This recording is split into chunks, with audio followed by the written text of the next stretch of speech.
ஆகா கல்யாணம் சீரியல்ல இன்னைய எபிசோட்ல இந்த இன்ஸ்பெக்டரும் அனாமிகா கிட்ட காசை வாங்கிக்கிட்டு இப்ப பிரபா, நம்ம சூர்யா, அதுக்கப்புறம் விஜய் இவங்க 3 பேரையும் ஜெயிலே வச்சு சித்திரவதை பண்றேன் பாரு அப்படிங்கிற மாதிரி சொல்லிக்கிட்டு இருக்கிறாப்ல. அதுக்கு ஏத்த மாதிரி விஜய் பேசின உடனே விஜய வேணும்னே அந்த இன்ஸ்பெக்டர் அரைஞ்சி ஜெயிலுக்குள்ள தூக்கி போட்டுறாங்க.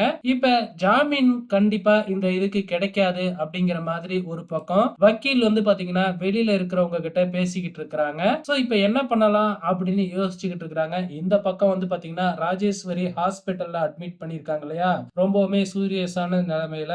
சோ அவங்களுக்கு ஒரு பக்கம் ட்ரீட்மெண்ட் போய்கிட்டு இருக்கு. இந்த பக்கம் சித்ரா தேவி அனாமிகா கிட்டயும் வந்து ஒரு கேம் பிளே பண்ணிக்கிட்டு இருக்காங்க. அனாமிகாவை பயங்கரமா தூண்டி விட்டுக்கிட்டு இருக்காங்க. ஏன்னா வந்து பாத்தீங்கன்னா அனாமிகா வந்து பாத்தீங்கன்னா இப்படி பிரபாவுக்கும் விஜய்க்கும் கல்யாணம் நடக்கும் அப்படின்னு எதிர்பார்த்திருக்க மாட்டாங்க இல்லையா. இப்ப நடந்ததுனால அதை வச்சு இந்த சித்ரா தேவி ஒரு கேம் விளையாட ஆரம்பிக்கிறாங்க.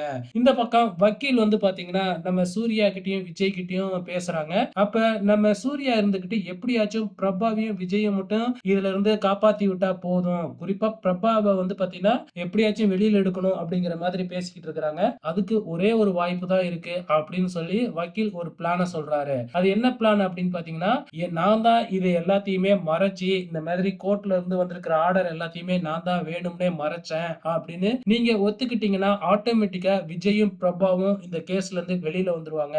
ஆனா கண்டிப்பா கோர்ட்ல உங்களுக்கு பயங்கரமான தண்டனை ஒண்ணு கொடுப்பாங்க. ஓகேவா அப்படின்னு வக்கீல் கேக்குறாப்புல. இதோட இன்னைய எபிசோடு முடிஞ்சிருச்சு. கண்டிப்பா சூர்யா அந்த இதுக்கு ஒத்துக்க தான் போறாரு. வெயிட் பண்ணி பார்க்கலாம் அப்கமிங்ல என்ன நடக்க போகுதுன்னு.